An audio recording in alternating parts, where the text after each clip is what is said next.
Amb l'Eva vam decidir venir a viure aquí, primer de tot perquè ella dona continuïtat a un projecte familiar, promovent també la natura i la conservació de la natura i el patrimoni.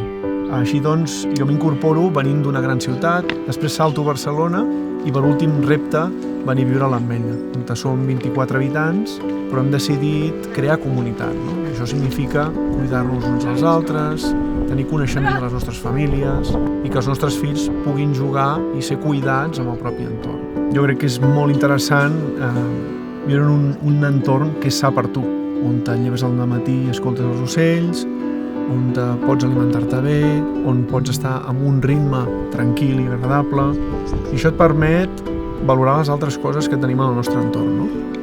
És viure en un petit poble, al mig de Catalunya, amb una identitat.